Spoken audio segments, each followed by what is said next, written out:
We took the time to make a protein we would take because proteins in general just suck now. Everyone's trying to over-educate themselves and they're just drowning in their own knowledge. We've been able to keep clients 6+ years on end, 3, 5, 7 days a week. And that's because we didn't copy anybody else's mold. I'm into fucking nightmares, and this gym is a nightmare. For them to grow up and say, man, my daddy's got aminos and pre-workout and things like that to their buddies, that's the real vision. And this company and this supplement is what's gonna take us to the next level. Without those fears and without the pressure, we don't have the ability to wake up, put our feet on the ground, be grateful, and develop and build that brand. Episode 68, we got my big brother, Taj, in the building. Oh, yeah. He's right there. And my little brother, some may know him as Rick Rude right now, brother. Bhadshah Khan. Before we get the show cricking and rackling, we actually have a different type of shot today. I probably should have asked these guys because they're on different diets. We got that, Bhadshah, we got that. What do we got that, man? What do we got? Oh, God, Jesus Christ. We got a KHANGO Pro, and no, it doesn't matter the diet I'm on because I'm going to take this any chance I can get. This is, I'm looking at this camera right here. Where am I looking? Yeah. The best protein on the market. No, I'm not just gassing ourselves up because our last name's in the bottle. It's because we took the time to make a protein we would take because proteins in general just suck now. They hurt your stomach or they taste bad. They're too clean. They're not clean enough. You name it. So we decided to make our own that tastes good, is clean, and genuinely is the best protein I've had. And again, I'm not just saying that because it's ours. It's the best. That's what we're going to be getting into the show. We're going to be talking about the new launch of the protein. Taj has been building a gym. He may or may not want to talk about the building process, but that's why it's all about telling the truth. We're going to let it all out there. And also, this is the last month we will be at the gym. So my brothers, thank you for hopping on. We went ahead and made the chocolate banana grass-fed whole milk. Oh, wow. So this is going to be our tequila shot, if y'all don't mind. And the classic Batman cups. Cheers, guys.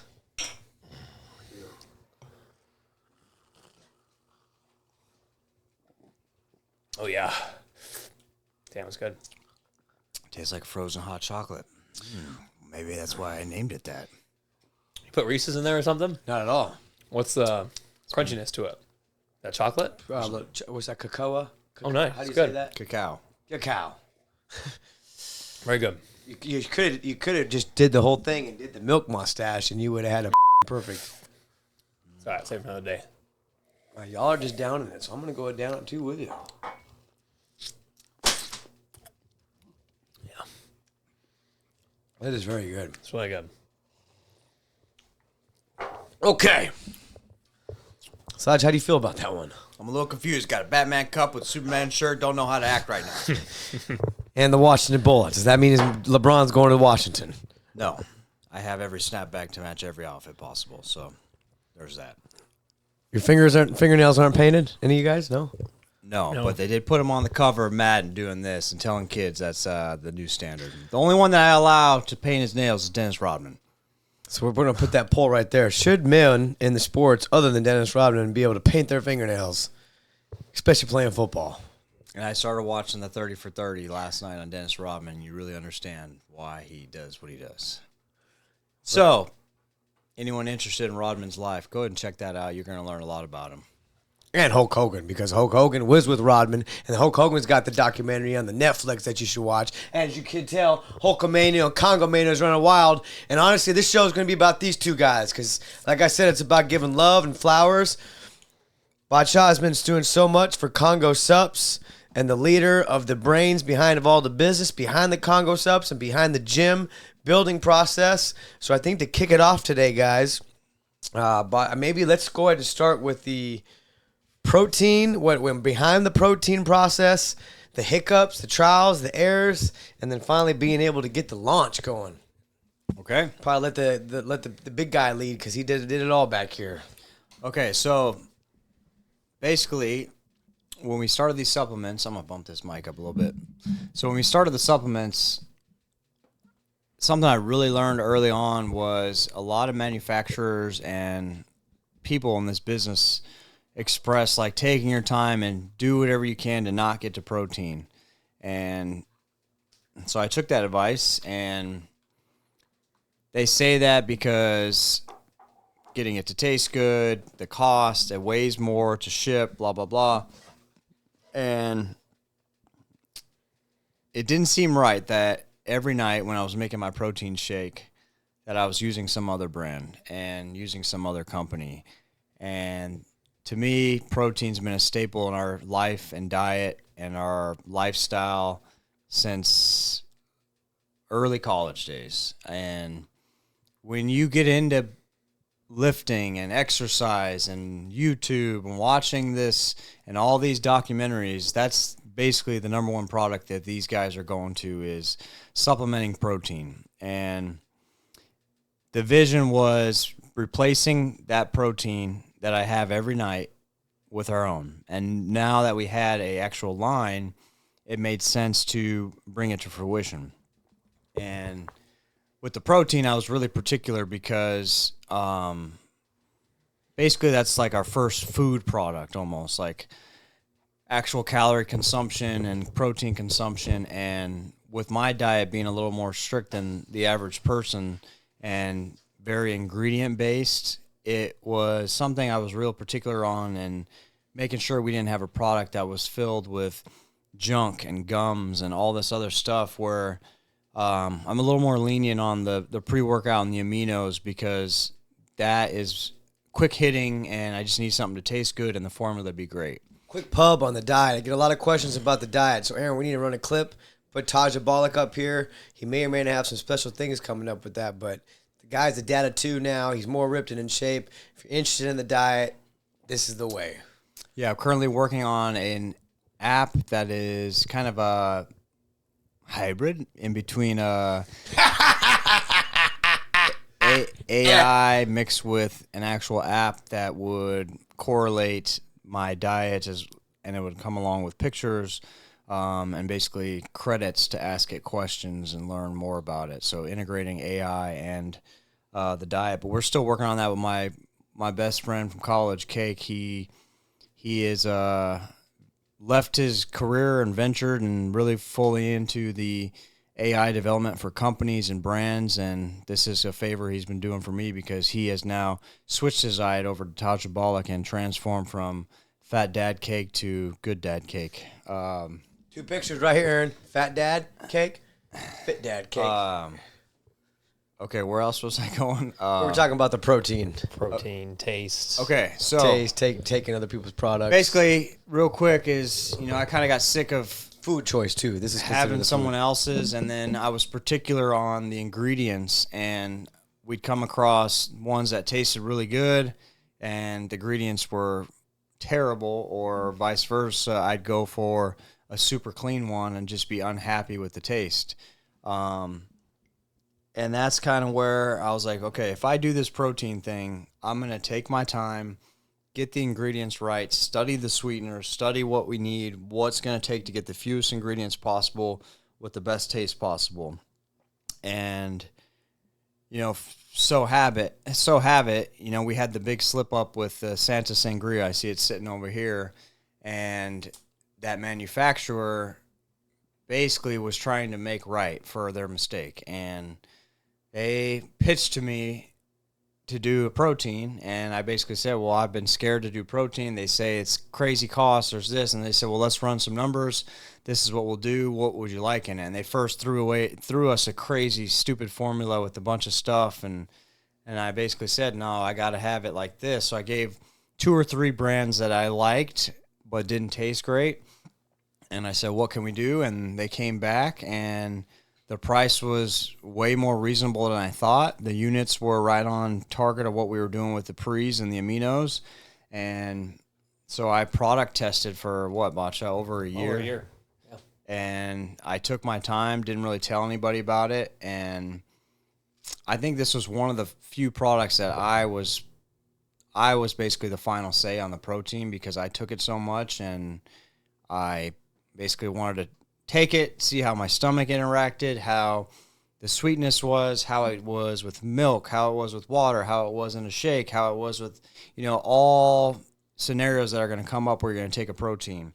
And we finally got it to where it needed to be. And I then gave it to the staff, and everybody really liked it. and then we started pushing it to, select clients, and then we finally pulled the trigger and said, let's do this, and we were basically ready to take on the storm.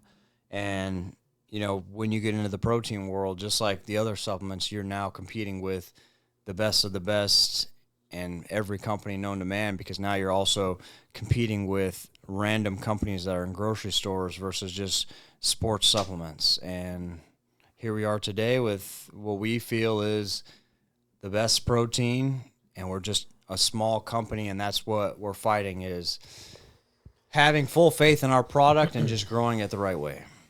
And before we get into the marketing side and the creative vision that you did such a great job, I want you both to chime in too on he was mentioning about the nostalgia. No, not the nostalgia. He was mentioning all the proteins we used to take, and I haven't had taken protein freaking forever. Ever since I started my dozen-plus Oreo kick. I would say Muscle Farm. Yeah, Muscle Farm. I was consistently taking protein powders, and just us and the nostalgia, we went through Muscle Milk, Synth6, Muscle Farm. What else was out there we were taking? I took everything known to mankind. You named the big ones. Bhadshah was the mass gainer guy. I didn't do mass gainer. You guys put me off the mass gainer. I wasn't even. I started with Muscle Milk, a graham cracker. The Arnold series ended when I was getting Arnold into series. it. Then Synth6 was probably what I stuck with. Pro Mix was a thing for a while. Not Pro Mix. Performix. Performix. That was big when I got started. And then, that was about it. Everyone did the Optimum Nutrition my age, though. That was what everyone did, though. 100% Optimum whey. Nutrition Whey was the go-to for anyone looking to start. And, he was mentioning about proteins, and people think they're getting a protein powder and they're fueling themselves, but they have no idea how much bullshit is in the protein powders. They brought up, what was it? What did you just say? Optimum Nutrition? Yeah. Man, in college, I had a dog bag of Optimum Nutrition 100% whey protein. I was popping. This is the real inside scoop, people. This is how I was surviving in college. Taj can be a testament to it. Larry Bhadshah, you wasn't around then. It's okay, brother. You were out there doing the Ninja Turtles and building the Legos. Now you're running the AI company, running 2 businesses, no life, no business, no idea. Back to what I was saying. There's these tuna packets. Remember the tuna creations? Remember used to get the tuna creations rib packets. So I would have 2 of those rib packets. I put them in a Tupperware. I'd throw cottage cheese before cottage cheese was cool, and all the cool rib hybrid boys were taking it now. If you are looking for cottage cheese culture, cottage cheese is one of the best. Then I'd have some peanut butter and then almonds, and I'd throw a little protein powder in there and mix that son bitch up. And that would be my lunch for my college days. And then I'd have 2 scoops of protein in a protein powder ready to have for a snack. I'd have a post-workout and before bed. So anyways, basically getting to it, I've been through every damn protein. You can't forget about Monster Milk. Monster Milk was another one. I feel that there's some other ones we missing, man, that we were pretty solid. I don't know. You guys didn't take Muscle Tech, did you? Muscle Tech sucked. The only thing we had with Muscle Tech was... their protein was called Nitrotech. Yeah. Okay, I lied. I got into the Nitrotech. Shout out to Big Red and Archie. They were on Nitrotech, Nitroflex, Celltech. Yeah. They were on everything.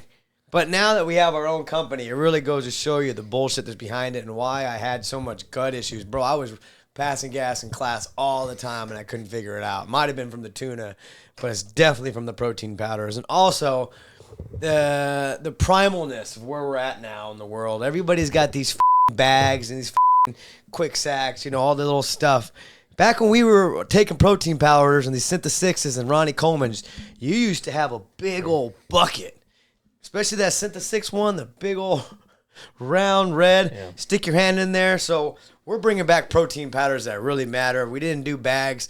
And there's a reason why we did the what would you call, what's this called, Sartaj? Canister. And I want him to get into the design and stuff. But anyways, I want people to know, man, we've been taking protein powder for years.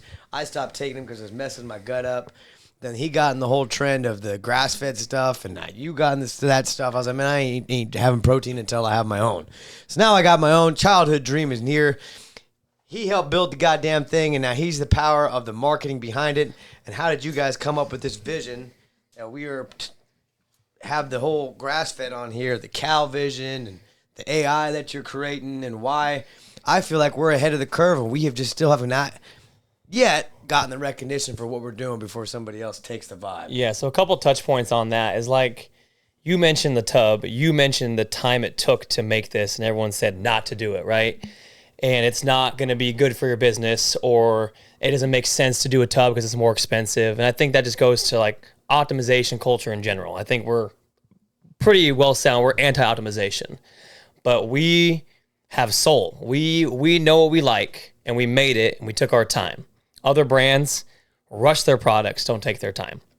We did a tub. When people say, well, that's expensive, we still did it because we think like a consumer at the end of the day. Our supplement company is based on being a consumer, which people also say you got to be a producer. We got to think what we would take, and we always do that in mind. So when someone buys our product, we know when we have it on the shelf, online, whatever, it has our last name on it, and we can trust that because if we think back to college you, high school me, how would we feel taking this product and if we trust it or not? So that's huge. And then with the marketing too, like I want to talk, like that's why I talk about that. But I mean, Taj, I think ran one day, came to the office. This is months before we even decided the protein was going to launch. He ran 6 miles or whatever pace, 5-minute pace, whatever, something crazy. And he's like, man, I got this idea. We just make jacked cows on a ranch. And that was it. That was the inception. I didn't even know. That's how it came about? Yeah, I think we've played with the Congo Ranch for so long, and I really love the aspect of it. And for some reason, this past few years, like being a cowboy has become cool. And I thought, hey, we're from Wyoming. We have the cowboy roots. All our best friends are hard-ass cowboy tough. We're Wyoming cowboys, all that. Like, we roped it together. And for so long, I was trying to figure out how to utilize the Congo Ranch. I liked it on T-shirts, and that was about it. And then the protein came to mind. I remember we had a meeting with one of our social media coordinators, and I had let her know that we had a protein coming, and she's like, well, what's the idea on the campaign? And I feel like we did a great job on the pink lemonade drop, and I was like, we need another campaign like that, but like the complete opposite. And when you involve protein, you're basically thinking of cows, and I was like, okay, this is the perfect time to release the ranch. And so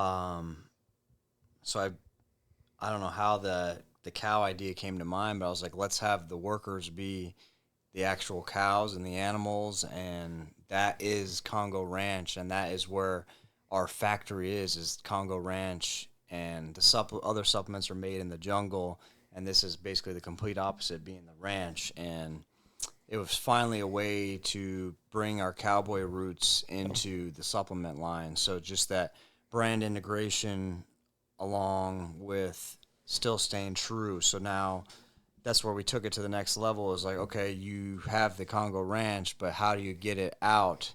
So then you put it on trucks and haulers, and the roads we drove on as kids going to dentist appointments and going to Billings, Montana, and all this stuff. And those trucks are now the same cows, but they're just handing it off to a different cow to get to now our store and our gym, the storefront of Congo. I think what's so cool about that is you may take this as a diss. It's not, because you're the AI. You're the AI guy.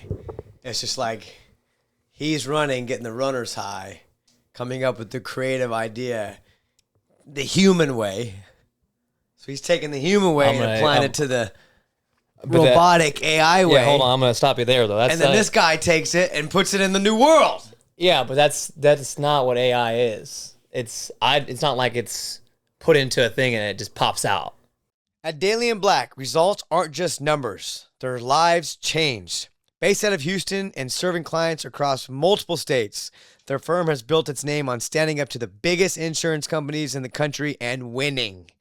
With a team of seasoned trial lawyers and a reputation for taking on complex cases, Daily and Black fights for real people, real families, and real justice.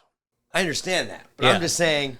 No, I think what he's saying is, I think that's why Bhadshah are the perfect collab on this because Yes. I have a lot of vision and idea, which Bhadshah does as well. I don't want to dismiss that. But for so long, and I'm talking like my college days of like just creating a T-shirt, I've had so many ideas and vision, and I've never have anyone to carry that through, or it doesn't get carried through how I want, or it gets carried through where I have to pay a pretty cost. And finally, there's AI as a tool where now if I have an idea or a vision, I can bring it to him and it can come to life within an hour. And I think that's where the worlds collide in the right way. Yeah, the barrier to entry has been decreased. But that's why we do a good job, is because anyone can do it now. But it's... Yeah, and it's a world that I'm not ignorant to, but it's something I'm not really interested in. So, like, I'm not butting heads with him and, like, how we integrated something or how we spent on the algorithm and typing, and I don't care about that. Just make what I'm trying to do come to life. How fun is that for you to create all that? What was like the first video you guys created for that concept? How did it come about? I think the AC/DC one. Yeah, and honestly, like AC/DC KHANGO Supps. Yeah, because when he mentioned that for that whole month before the protein came out, I was supposed to be working on like 10 different things, but for some reason I came back to the ranch always. Because I mean, it felt true to us. Like I could tell he's excited about it. You didn't have a clue about it at the point, so I wanted to make sure it was done right. And it came back to our roots too. And like, man, I want to represent our Sheridan hometown right. And the whole cowboy thing is cool. And all these proteins are doing like, oh, we're fresh farm protein. That twist was really interesting. And that's why AI is interesting. To make AI content is like, well, let's make it twist that's us and stands out. Yeah, and I remember Transparent Labs always popped up on my YouTube ads, and it was the CEO on a ranch, and he was basically about dog and other proteins. Yeah. So I was like, okay, we'll take it to the next level. We'll be the cow. Yeah. We'll be the actual ranch. Yeah. So we're not Transparent Labs. We're not BPM. We don't have money to go on a ranch for 3 days, film, hire editors. So this was he mentioned like, this is our way of doing it. We have the idea, get it done in a couple hours, few days, whatever, and it costs us not even a fraction of what that is. But I mean, it's a lot of fun to just like to put together an entire world. Like that is, like you mentioned, the future of branding. We built an entire world around our protein. So we're not marketing the protein directly. We're marketing the feel of the protein. What a gritty ranch feels like, what hard work feels like, what open plain fields and these trucks feel like, because people gravitate towards that now for whatever reason.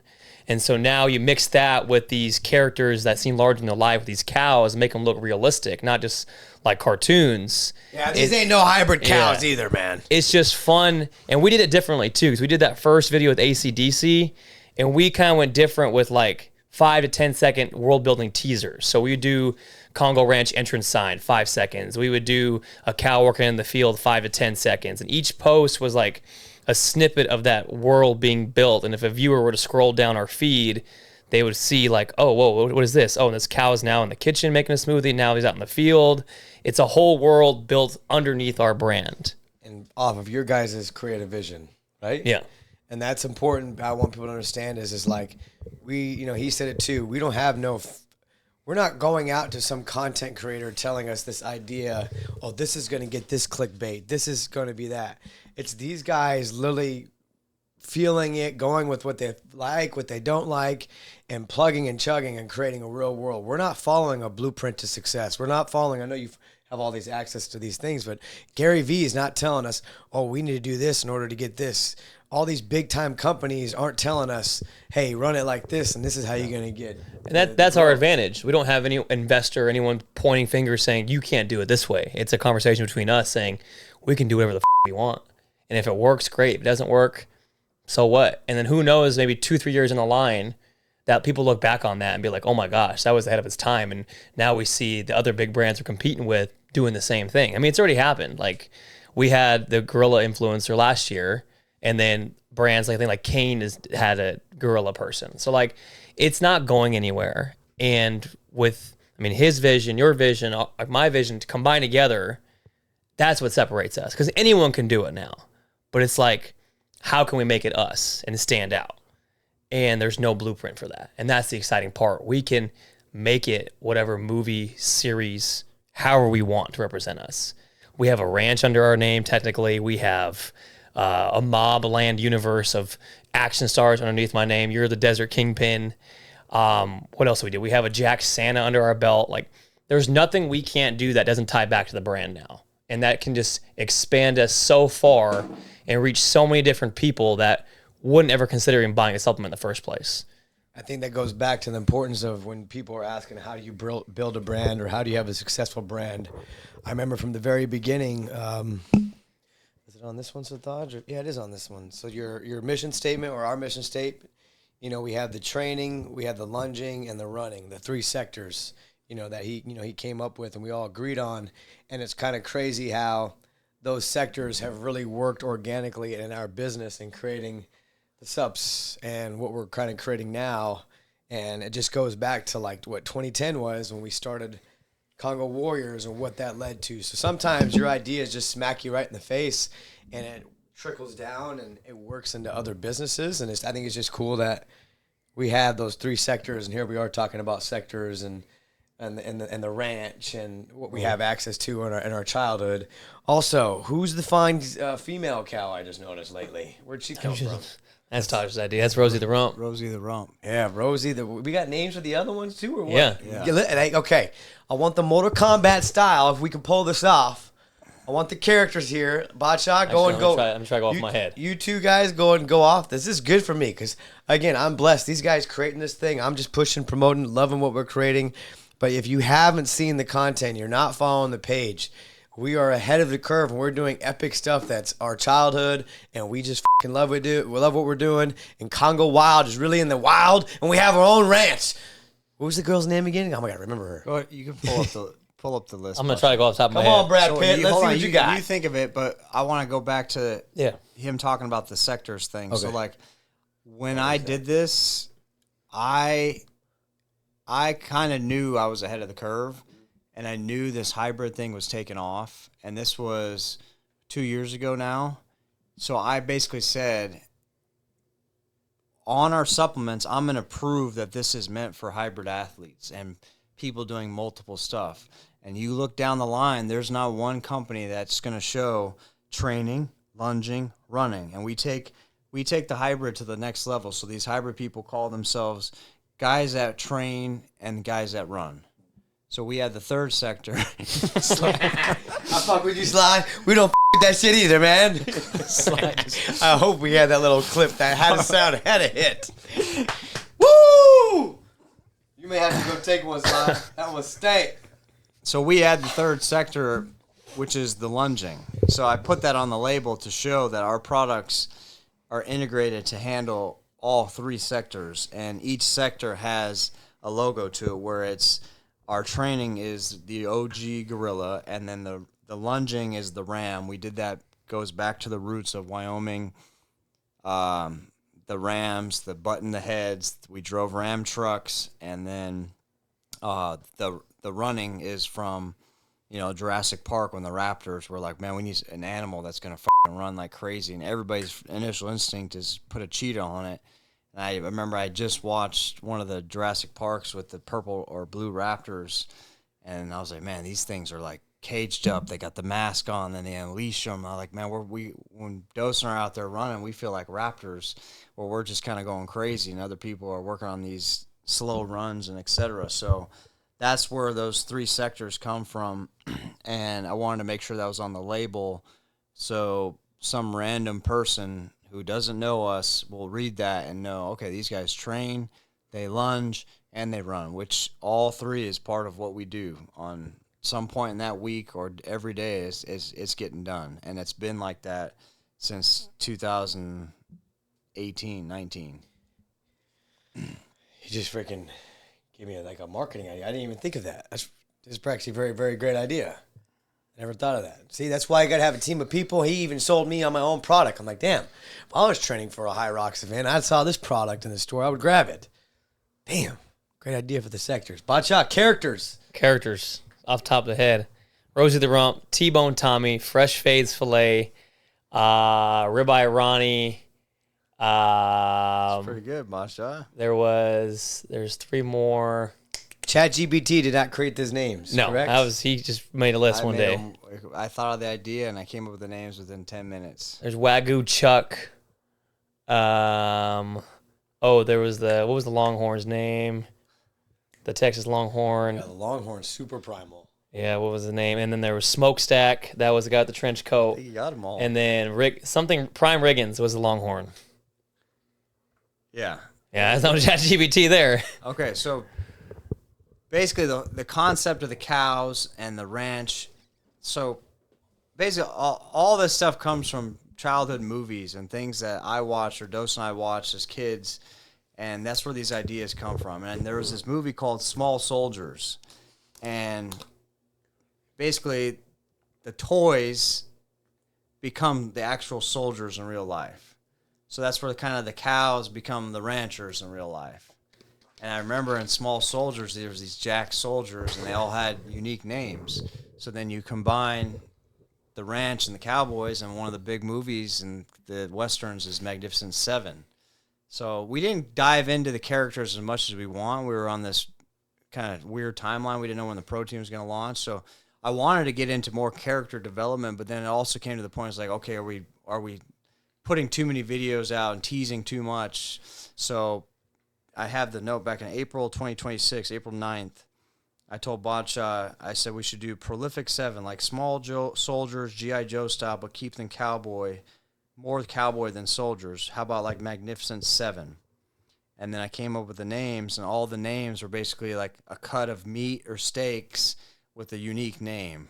So we have T-Bone Tommy, Ribeye Ronnie, Smokestack, like because you smoke ribs or whatever, Prime Riggins from like Prime Beef, Wagyu Chuck, that one's simple because it's fatty like Chuck, and then Fresh Fades Filet.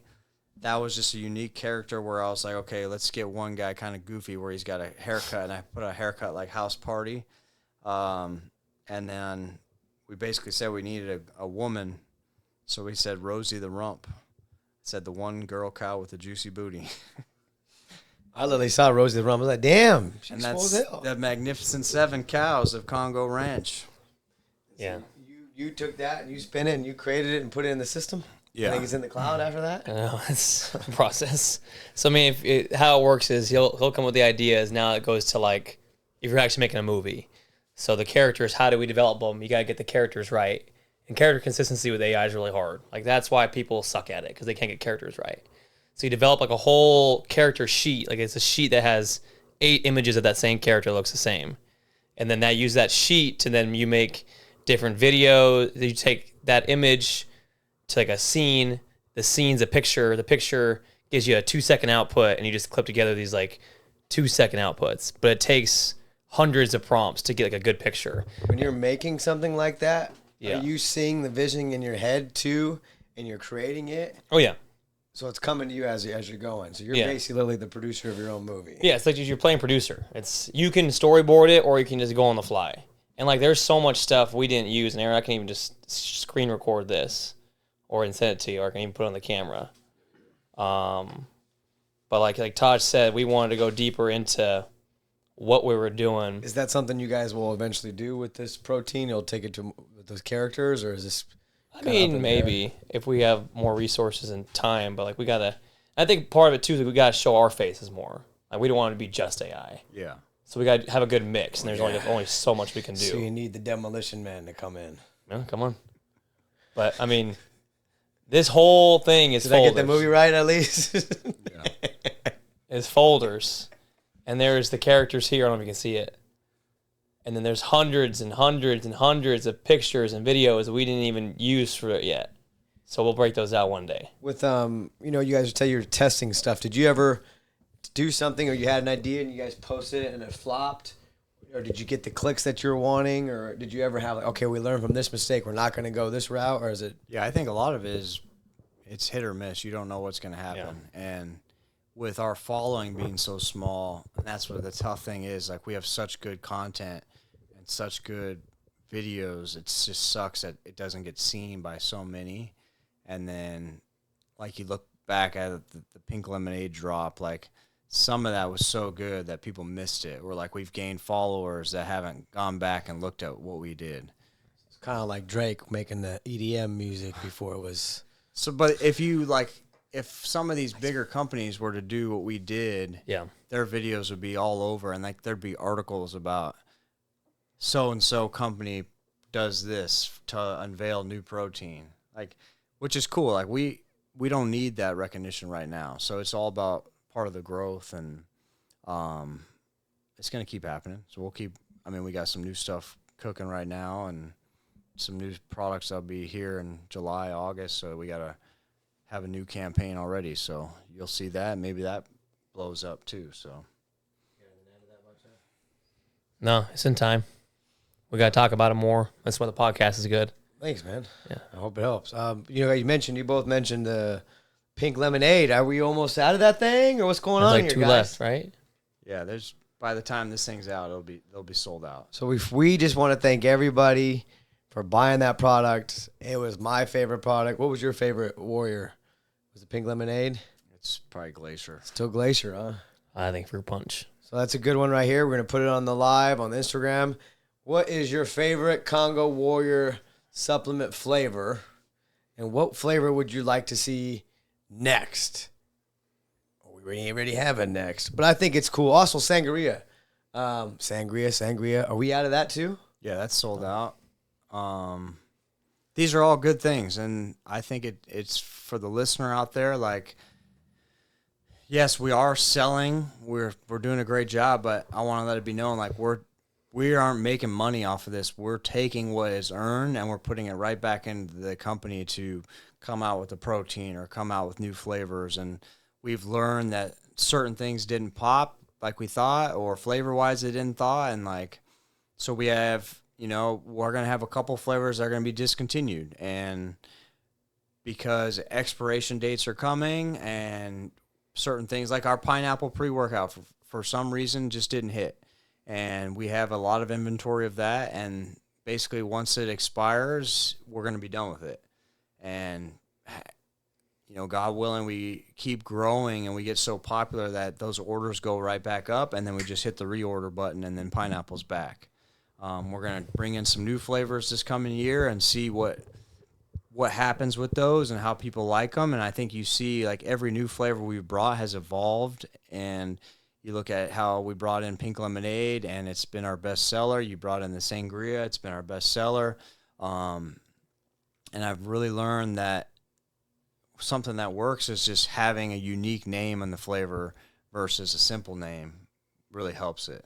So you wouldn't think it, but it being more of a mysterious type thing inquires people to have more. And that's kind of something I learned from the C-Bum brand, is all his best shit has random names and random flavors to it. So, like, he has a flavor called Champion Mentality. You have no idea what the it is, but you buy it because you're interested. So that's kind of what we have coming on our next product coming out. So it's going to have a name you don't understand why or what it is or what it tastes like, but you're going to inquire and you're going to purchase and you're going to taste it and you're going to love it, and then all of a sudden it's going to become one of our best products. And before I get to the just the appreciation and the fear of doing these old subs, what was their Sly's killing me? What was their could you go from that canister to you guys want to do a bigger canister, and the vision, you've done Cree, you've done the Warrior and the Wild to create the color and the look of the Pro. Like, what's your ideology behind that? Because there's so many details I don't think people understand that each one of these, and either one of you guys can chime in on, the Warrior has something different here, the Wild has something different here. Now you're having the Pro here, and you got more, I think it's a cow instead of a gorilla. I don't even know some of the difference in the details damn near. We got to make a post about that too, but he can talk about it now. Okay. Yeah, so A post. Like, this would be a good post to put on the Supps page. Let that shit rip. yeah, so first off, like, I think what I've learned and the way I'm built is, like, I'll never be satisfied with the product.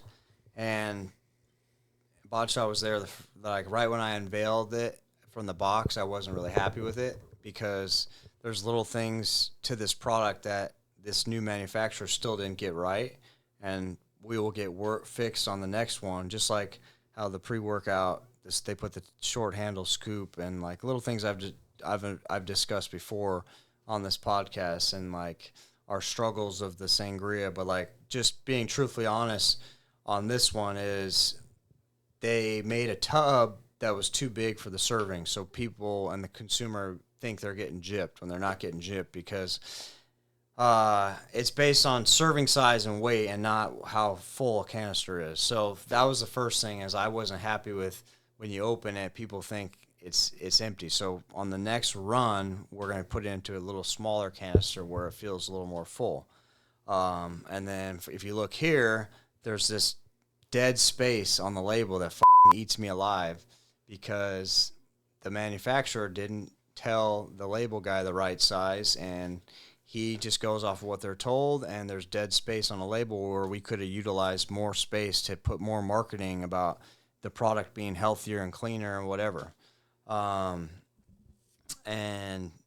I think that's about it on the protein that is wrong on it. And then some of the labels aren't labeled as clean as they should be. So like this one in my hand, you can tell they kind of rushed the labeling process where it's uneven. So if you're this manufacturer and you're listening, you know I'm upset, and you know you got to do a better job.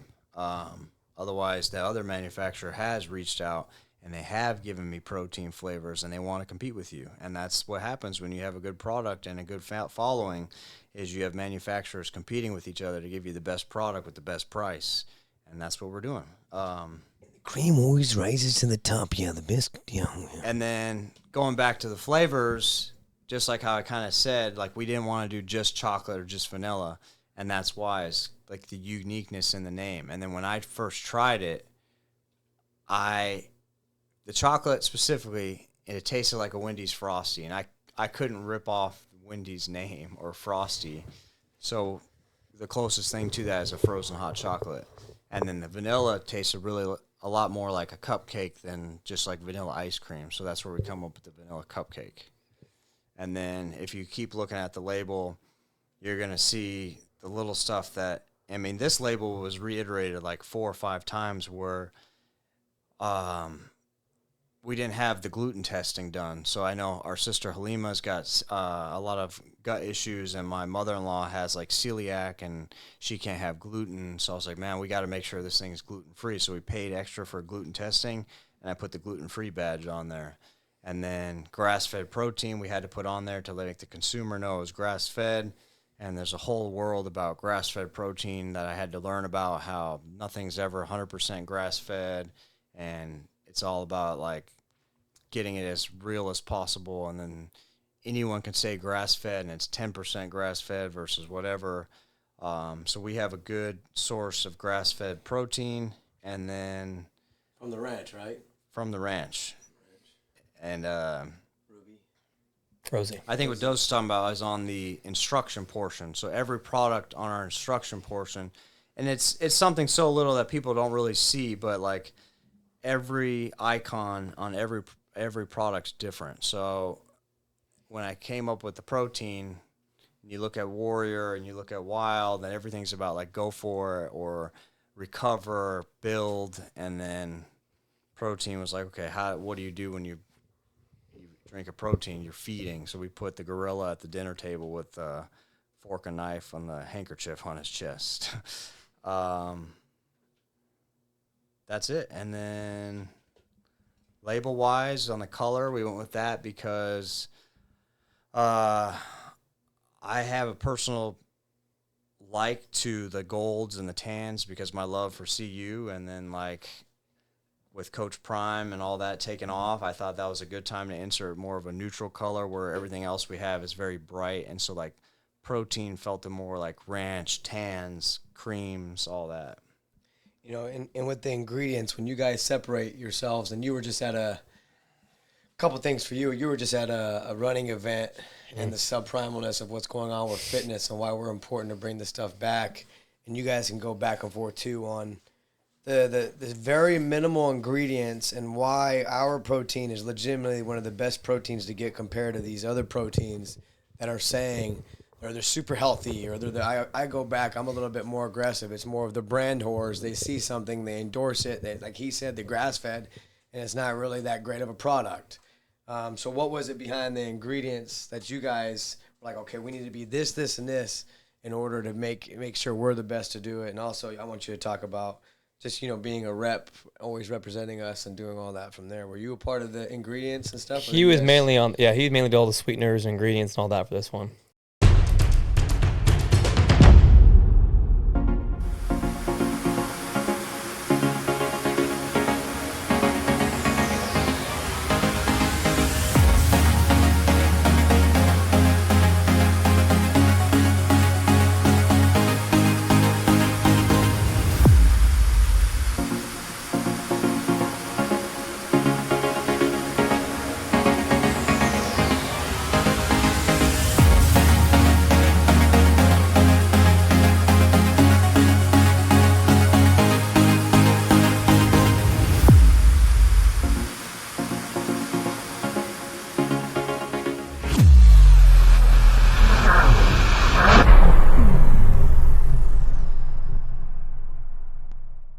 You know Daily and Black for first-party insurance, but do you know they do personal injury? From their Houston office, the same team that has recovered hundreds of millions for policyholders also fights for people injured by someone else's negligence. Whether it's a serious car wreck, a workplace injury, or a catastrophic loss, Daily and Black brings the same relentless advocacy to a personal injury that they're known for in insurance. But Bhadshah really helped on if we should go isolate or concentrate, which is a big thing. So what's out there when they sell them? So the real popular thing now is isolate. Everybody wants isolate. We wanted to go against that. And what's the difference? It's ironic because everyone nowadays, like raw milk is like a trend, right? I'm a believer in raw milk and all that. Of course you are, man. You got a mustache. Yeah. But it's the opposite of isolate. So isolate is like more purified, more filtered, supposed to be cleaner. But when you're filtering that stuff out, you're losing like the micronutrients and like the omegas in there and the fatty acids that are good for you. So everyone's trying to go isolate and claim it's healthier and cleaner, but then that goes against the narrative that everyone's trying to be more raw and organic because it has more of the micronutrients for you. So we decided to go against the grain, not just for the sake of going against the grain, but because we believe in it. Like, you want a grass-fed protein, you're going to get a grass-fed protein that's going to be the most bioavailable for you that your body can absorb. So we went with the concentrate. Yeah, and then the concentrate, like, in our heyday, nobody was drinking isolate. There was whey, concentrate, and casein. I don't know if you remember that. You drink the casein because the casein is at nighttime. Yeah, you drink the casein at night. You drink the whey immediately post-workout. So we took it back to same nostalgia as concentrate, and then it creates the protein synthesis faster, all that. And it's less filtered, and it's basically more real. And what about this amino profile? Is this just a selling point when you guys do this, or is this how does this compare to other subprimal proteins that makes us more primal? Well, like when you think about protein is made of amino acids. So amino acids are what make up protein. So if you want to think of like a big ass train, the train is protein. Those little train cars are amino acids. So you're going to find amino acids naturally in proteins. So that's just us putting down the label to say, hey, here's the amino profile that's within your proteins you're taking. Do protein powders out there don't have aminos in there? No, they do, but not everybody shows their profile. So that's another thing that separates us. Yeah, just more transparency. And how is it so good with only 1, 2, 3, 4, 5, 6 ingredients? Well, that's one of the keys of why we have, and I think we use a sweetener that not a lot of proteins use, is we use a product called Reb M, or on there it'll say Ono Sweet, which is like a registered trademark of Reb M, and it's basically fermented sugar cane. So like it's real off the roots. It's as close as you can get, and then this was a product where I did not want to try to use like carrageenan and monk fruit and sucralose and Ace K and all these, which we have product with sucralose and Ace K, but it goes back to it being a food for me and like reaching more people than ever, and that's where we went with the Reb M, and then On there, what else? There's the Go MCT, which is the coconut oil in there, the coconut powder. And, This is really amazing. And then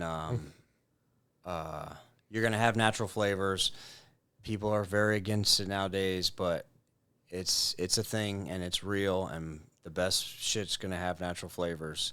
And we don't have artificial flavor, which is great. But in order to get something that's going to taste good, you're going to have natural flavor. And to me and us, that product of natural flavors isn't make or break or killing us when some of you guys out there are doing a lot worse to your body.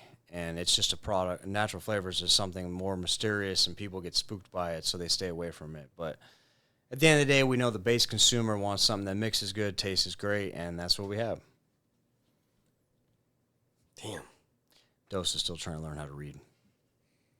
I really don't know how to read that. I'm just actually just in shock because I think about like all the shit we were having and all of our proteins. Bhadshah, why is it that what's the protein categories? Some brambleness, pea protein, soy protein. You got all of these freaking. Yeah, What's that jackass's name? The guy that's defying age. Brian Johnson. Brian Johnson. All you people who follow him. This guy's a idiot. It's all about telling your truth. I'm speaking my truth. Brian Johnson, you couldn't pick up a bar and deadlift and look like this to save your life, brother. And without these sunglasses, I'll run wild on you. And you probably have pea protein. There's a lot to that. It's like it goes back to, again, we mentioned optimization earlier. It's just like everyone's trying to over-educate themselves, and they're just drowning in their own knowledge, where plant protein was a thing for a while and everyone thought it was healthy. But then your plant protein has that label, which is so slim, goes down for a mile on the back of that label. And it's no better than having a candy bar, because that to extract that protein from a plant, to extract it from an almond or a nut or a pea, is a process that's not natural. And everyone wants to say it's natural, but that extraction process requires you to add so many additives and filter it through so much machinery and then cover it up with flavors that it's going to mess your stomach up and it's going to cause you more harm than good. So it's just like everyone has so much information now that it's confusing. And a base consumer who's scrolling on social media sees this person's drinking this, so it must be healthy, or Brian Johnson or Gary Brecka endorses this, and these guys are smart people, so it has to be good. But when you look at these products, there's really just a lot of gunk and shit that shouldn't be in there, but people don't think to read the label and to like, oh, I just trust this person. There's a lot of mistrust on the online community and these experts and gurus who have... So how about you be the guru and explain to me why this is better than Gary Brecker's Perfect Amino? So we're going to segue That ain't the perfect We're going to amino, segue to the brother. aminos, all right? So for the aminos, for example, if you go in the average market, so what's an amino acid? So amino acids, again, make up proteins, and it's a naturally occurring compound in your body. And specifically, recovery amino acids, which are your branched chain amino acids, specialize in muscle recovery and growth.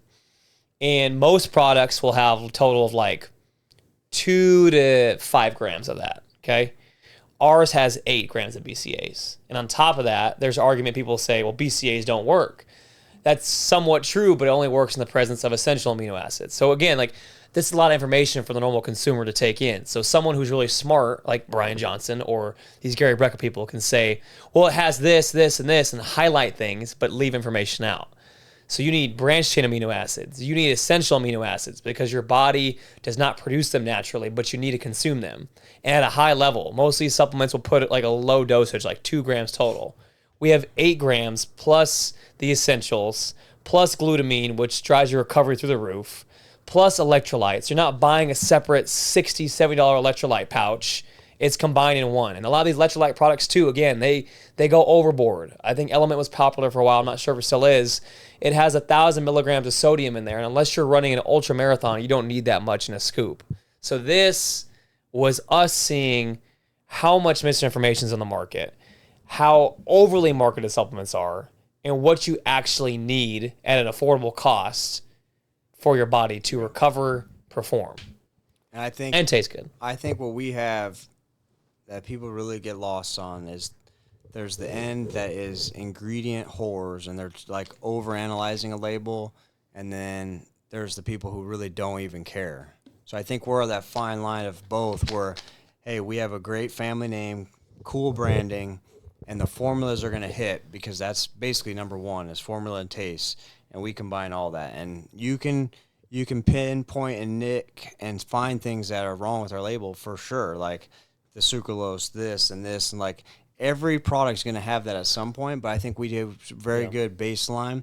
And at the end of the day, you're going to take our stuff, you're going to get dosed right, you're going to get the proper formula, you're going to get the proper taste, and it's just a supplement line you can trust and you can count on at the end of the day. Where some people, it's like you're buying 5 different brands to achieve your medicine cabinet to be the one look, where we have one look for that whole cabinet.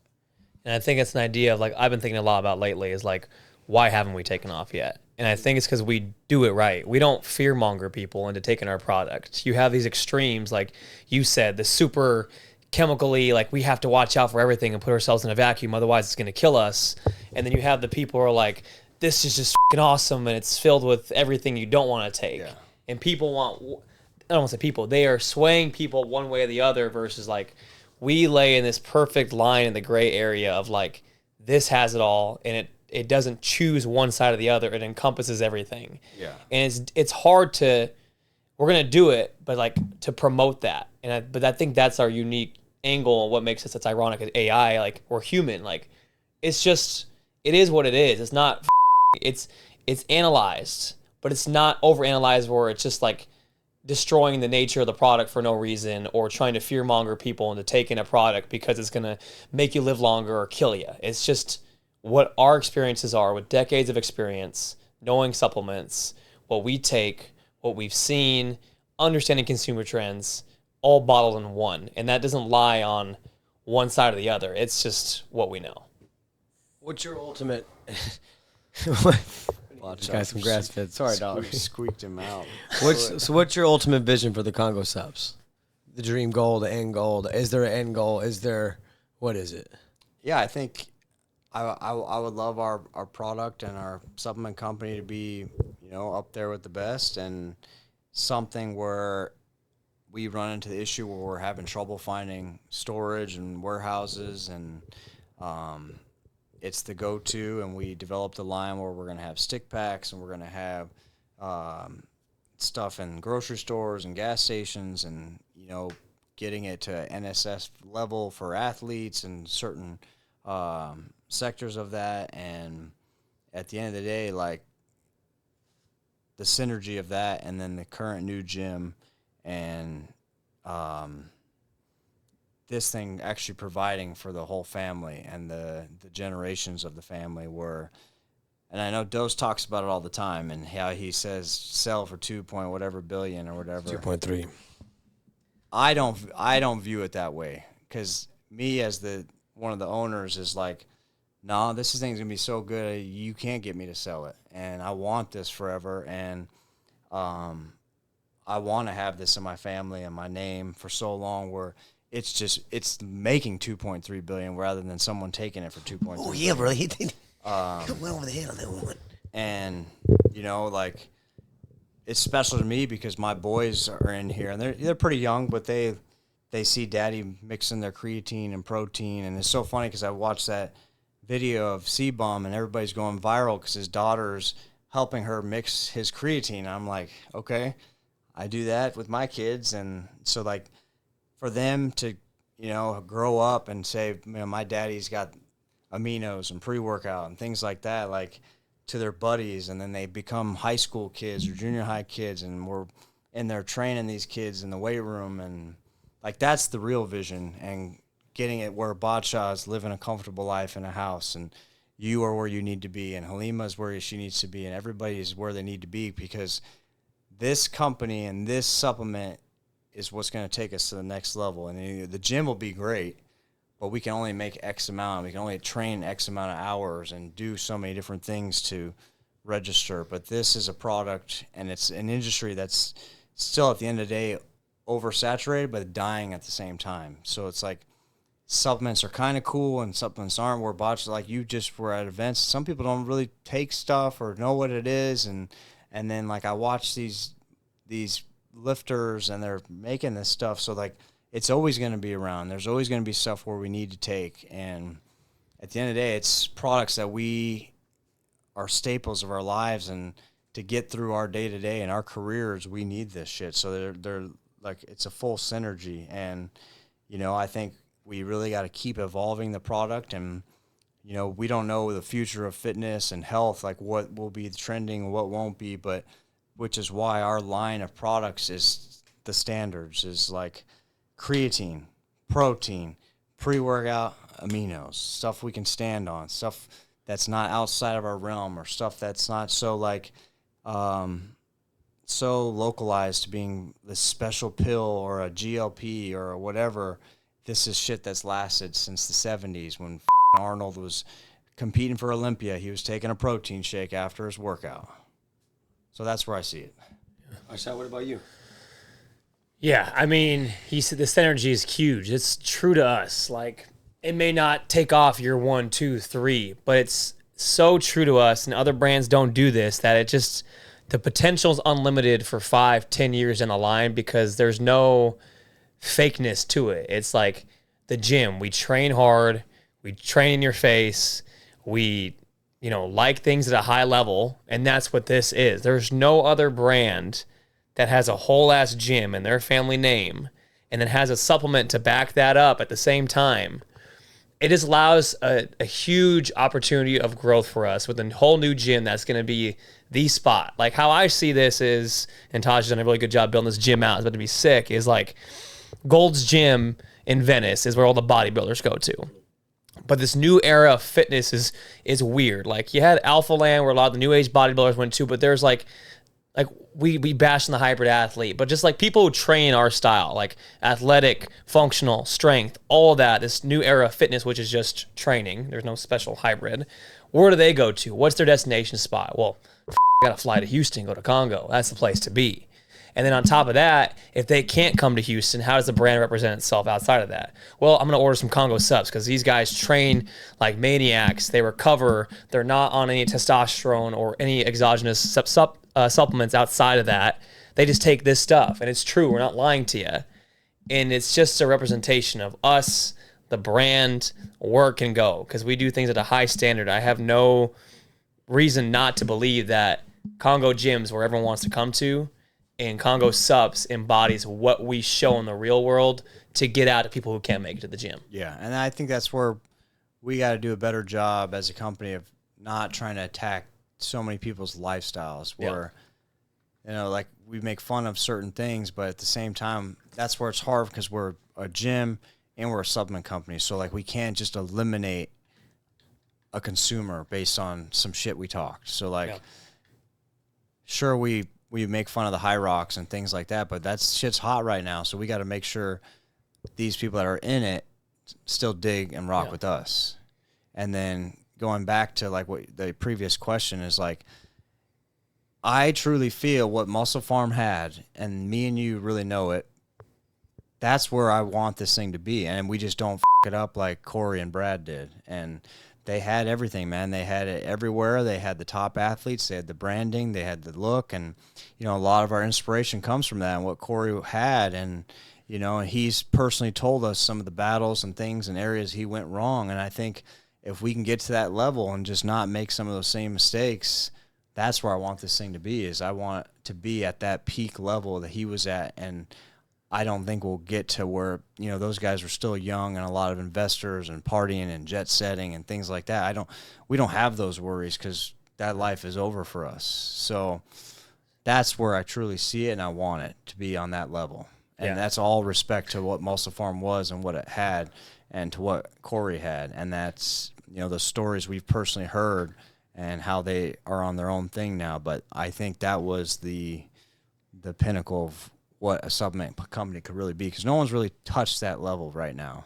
You look at companies like BPN, I think they do a great job. Nick is a great guy. He's a family man like me, so I have nothing but respect for him, but his company doesn't exhibit the look and feel that we have, where it's a little more like baseline, clean, and filter. And then you have guys like Devin at ProMix, who's a great dude, but same thing. It's very like natural, clean, whatever. Like, we want to combine and get to those levels, but still bring back the grit of the 80s, 90s, and 2000s.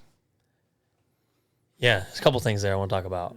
is like he mentioned muscle form. And I think a lot of people who are watching this don't understand exactly what muscle form was. Yeah, these people don't know much anymore.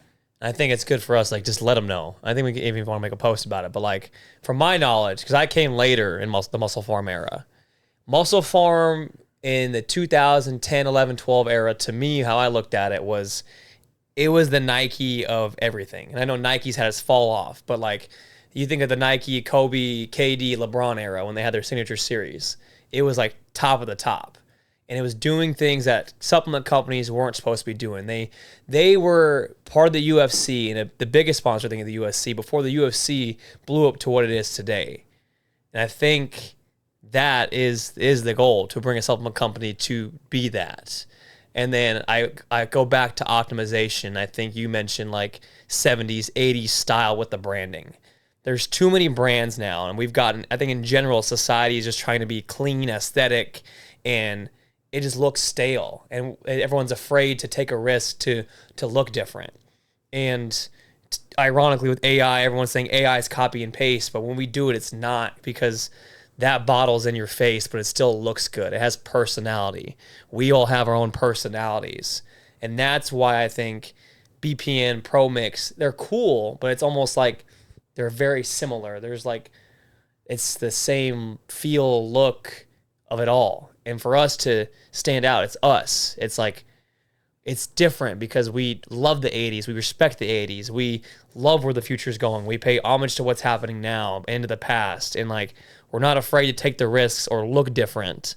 And we're not just doing it for the sake of doing it. This is what we do. And I think that at the end of the day, I don't know how long it will shine to people.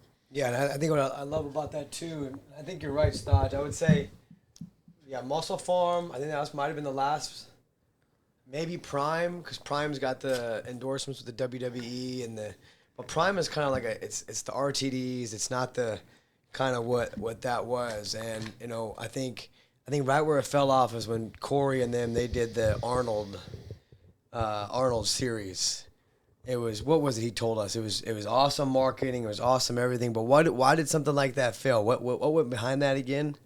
Do we remember? They had some issues with the main guy, Brad, and then they were like half in on it, and basically they were trying to get, I don't know the full story, but they were trying to remove Corey from being the face, and they got Arnold, but Arnold wasn't really involved, and it just kind of lost its sense of the realness. Yeah, and that's something that we grew inspiration and then from. I remember he said the second we sold out and started going into Walmarts and Costco's, that's when I knew we lost our soul.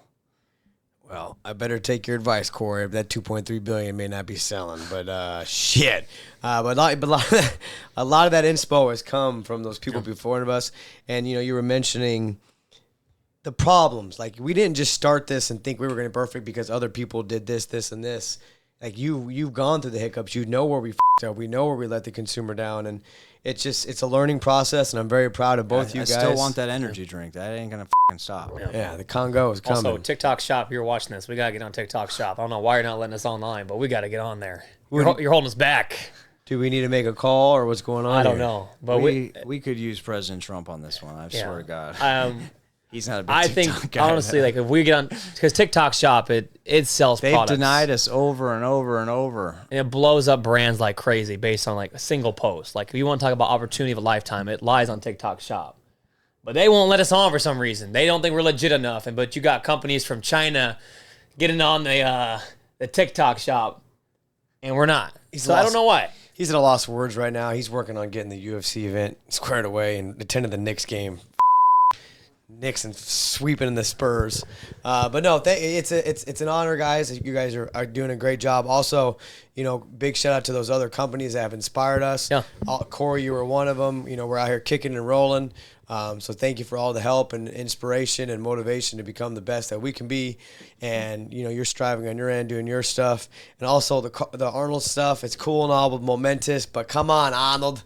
Arnold and momentous is not supposed to be together. This does not look like it's something like this. You know, you got the knife right here. Yeah, this is good. This is good. Shout out by GQ. You know, closing out with this thing. Hold on, man. Where do you see it now that we've both said it? I'm not closing. I had to for the gym stuff. Where do I see it? Well, shit. I really loved what you really said about the 2.3, and it goes back to like when you said in the beginning. I always sell myself short, so you took it to a whole different level. Because I look at companies like Siete Chips. Once they sold, everybody's like, "Oh, they're sellouts. Oh, they're this." I don't want to be known as that. Yeah. And I guess. But I still want the money.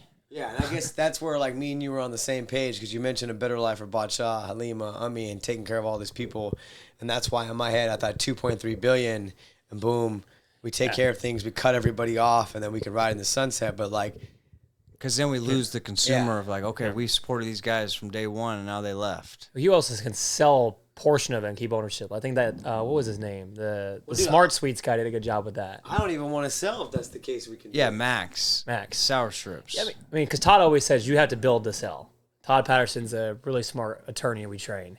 At the end of the day, you there's a point where you might have to sell, but you don't have to sell full ownership. Yeah, you can sell part of it, and that way you're you selling to gain resources. Yeah, the competitive side in me. This is the competitive. This is playoff dose. I want to murder all those other companies and show you that we're number one, and we did it. And now, literally, the king of the throne to all the people that said we couldn't do it. That's the competitive side of me. The caring side of me was the 2.3 billion because I wanted everybody to live a great life. But I love what you said.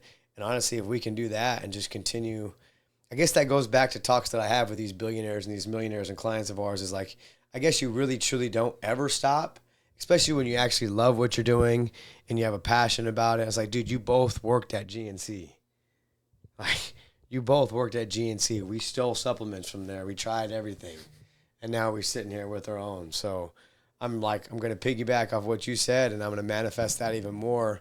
And I think that's even more possible now because you mentioned storage and everything going into the new gym. I'm not going to go too much into it because I think that's I think once we get closer, we'll talk more. But what I do want to go in with is we had that event and what is going on with the fitness trends. Again, we're not bashing, but, High Rocks and what you had to experience from a warm-up from a dance class and what we're trying to bring back to fitness. Yeah.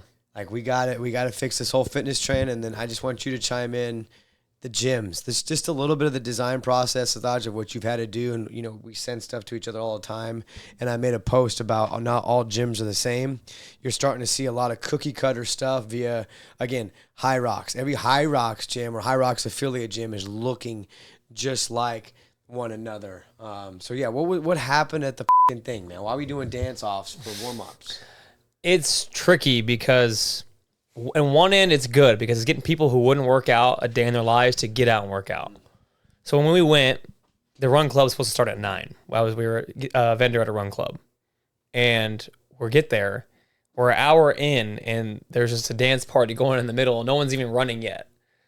So it's like, what are we trying to do here is the question. But then you got people who maybe would not go out for a run in there doing it. So it's like, how can we bring people together to actually work out and enjoy it, but also just not waste your time and around for an hour or two? And then with the gyms, it's interesting you said that. I saw a post the other day. Like Nike came out with gyms in 2022. It flopped. This is Nike, like the legit beast. Didn't work because they tried to borrow someone else's model. And now they shut down, revamped, and now they don't own the gyms. They rent out to like other spaces who are High Rocks gyms because it's popular right now. And again, like you said, it's cookie cutter. There's too many gyms that see something that works. All right, I'm just going to make a gym for the sake of making a gym. And then that gym pops up. It has a good run. Then people leave and go to the next gym. Everyone's trying to chase the next trend in fitness. What we've done a good job of is like, we just double down on who we are, how we train.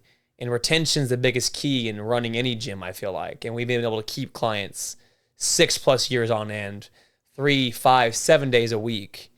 And that's because we didn't copy anybody else's mold. We've done the programming you write. We've done the Taj design, how he wanted to do it. We've done us as trainers, how we train in your face and hard and difficult. It's not like anybody else. And that's why we stayed in business. So I think there's just a general copy and paste in everything right now. Gyms, run clubs, whatever, social media, that we got to get away from. And if you want to stand out as a gym, as a content creator, as someone who's making a run club, do what makes you, you. And that's why Congo is Congo. And we've been successful and have the opportunity to open a new gym now. That's going to be amazing. And we have the Supps. So that's what I got to say. Just don't copy and paste. How about the what about the dance stuff, man?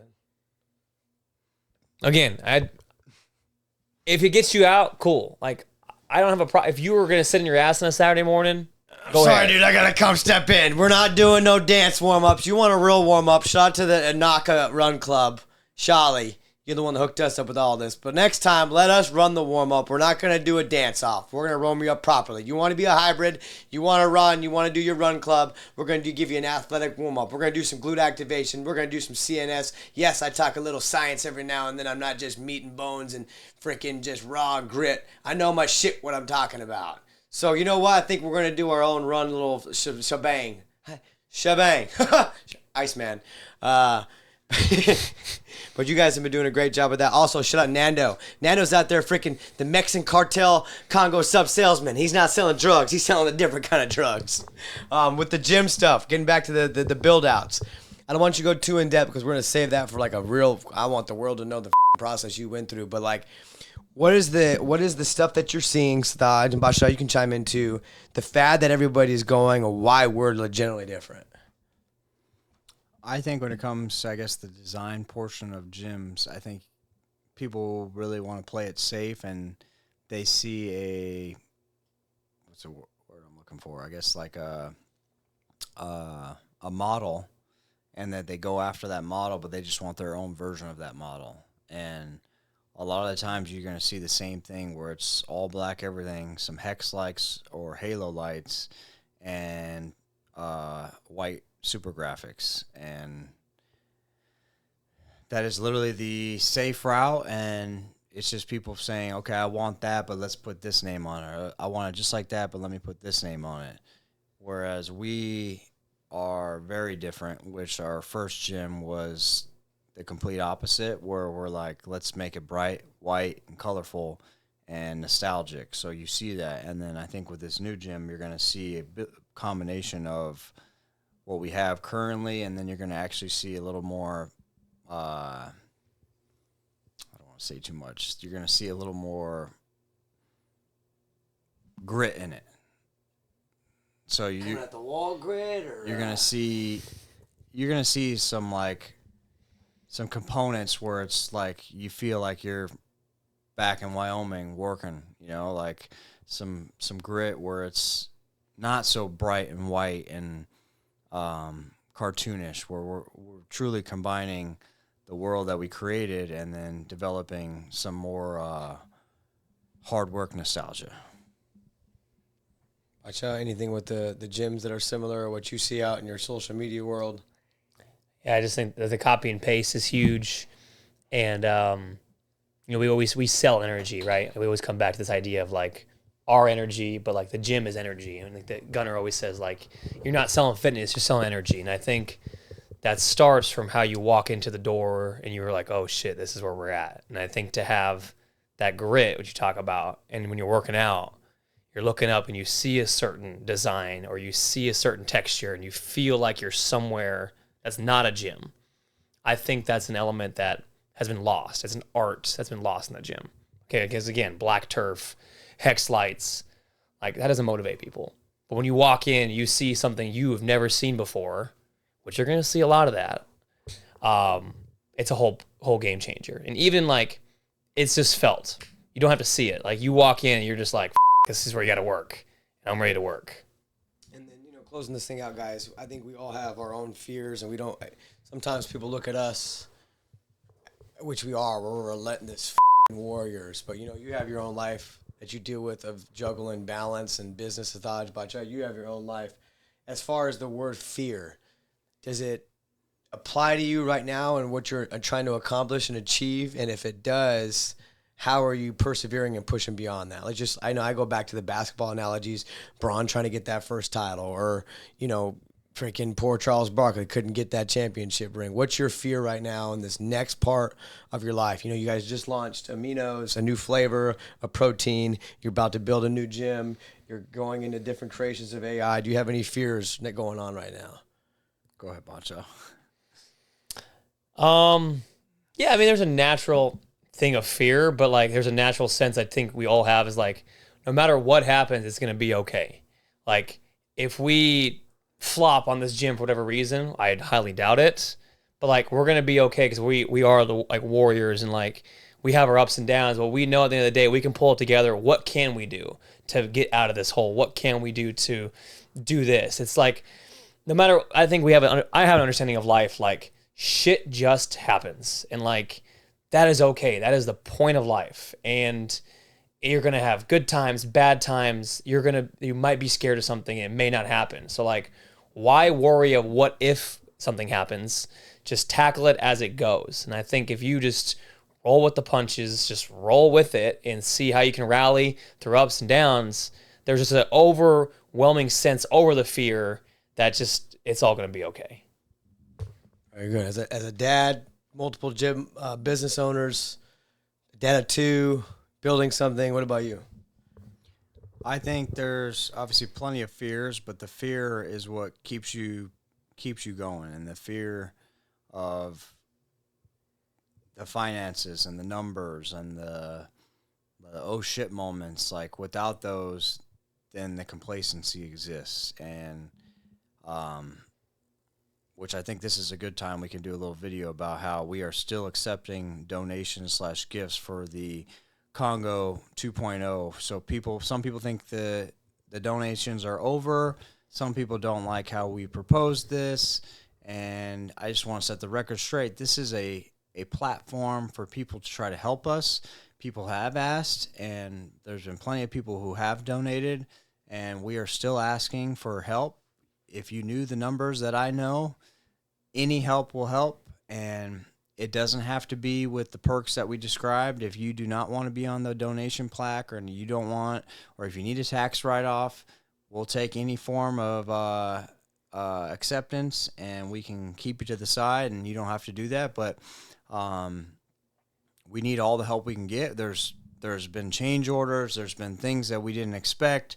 Any types of inspections that didn't pass where we had to go change something, and then all of a sudden the new dollar is 1,000. So like all of a sudden last week there was some concrete that had to be changed, and it was $1,000 like that because it wasn't. The window company couldn't guarantee that the new windows were going to be hurricane-proof based on the cracks in the concrete, so they had to redo the concrete for $1,000. So just like that is an area where you could help the KHANGO 2.0 build out. So just want to say that real quick. And we can put the link, or you can reach out to me, myself, or my wife, Jen, and we can get you guys set up to help us. And we appreciate and thank you for every dollar. And it's helped already, and we've raised over $50,000, and every dollar has helped us in terms of getting there. And then there'll be people on donation plaques. You're going to get exclusive merch. You're going to get buddy passes. You're going to get access to the gym before it opens, if it ever opens, but it's going to open. And just want to say that. But going back to the fear, yes, those are some of my fears. Is financially, are we going to be okay? Can I provide the life Bhadshah needs and everyone in my family, and backing all these people, and then adding on interns and staff? And how do I get a guy like Naive from Sheridan, Wyoming home and make sure his mom is happy and comfortable with the life that we're providing him, to now get him some type of health insurance and career and job moving forward? And then you get a guy like Neil and Luke and Hannah and more people that we're bringing on. So like, how do we expand? How do we grow? How do we become better in a real company versus just the members of the Khan family? So how does KHANGO become more than just Khan? And those are all fears, but without those fears and without the pressure, we don't have the ability to wake up, put our feet on the ground, be grateful, and develop and build that brand. And I think that's it. And I'm not into dreams anymore. This ain't the Gator Bowl. This ain't the Peach Bowl. This is the KHANGO Mega Bowl. I'm into nightmares, and this gym is a nightmare. Dealing with it, building with it, making it, and when it is here, it's a nightmare. It is a nightmare. Bhadshah, you got anything to add to that? No. Before we close this out, I got to give a big shout out to our sponsors, Regal Pools, Thank you for being a loyal client, a Dodge Ram TRX owner, not an electric car driver, an American, supports hockey. Is the ultimate male. So thank you for being a sponsor for this podcast. Bhadshah, go and give Diane Ginsburg love because she's helped you out. Also, I want to have Aaron behind the mic. Give her some love, too, on why you like Diane. Oh, Aaron. Okay, got it. You want to go? You want me to go? All right. Yeah, Diane, I mentioned before, we train her. She's a wellness hormonal doctor, and she just knows her shit. She's helped me out with issues I didn't think existed, and that no normal doctor would diagnose. She goes into like root cause and like what's going on with energy and all that.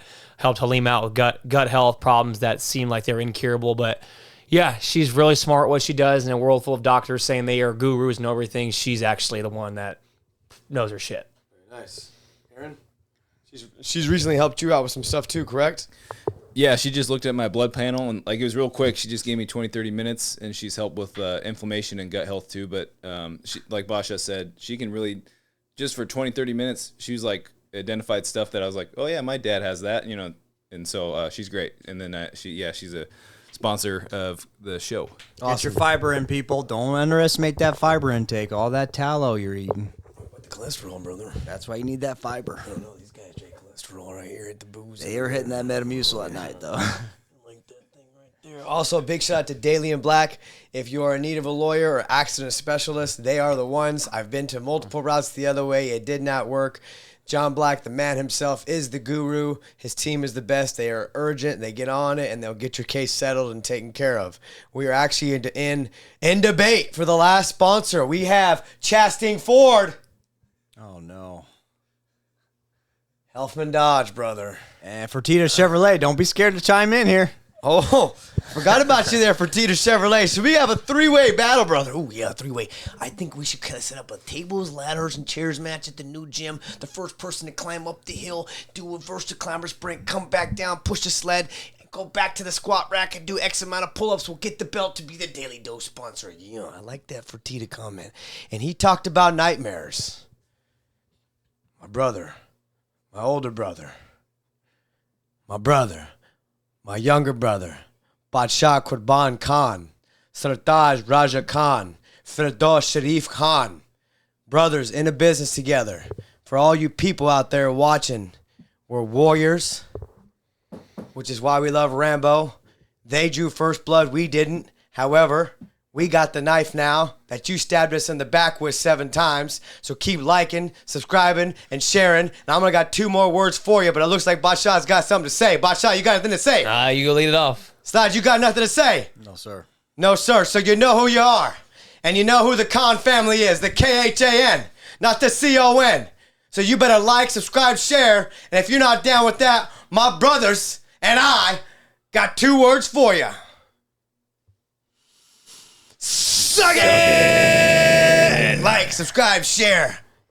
And I forgot the freaking last toast. It's Hulk Hogan, Congo Mania, Macho Mania, Takeover, Sly, K9 vibes. Running wild, brother. Trump, help us out on that goddamn last part.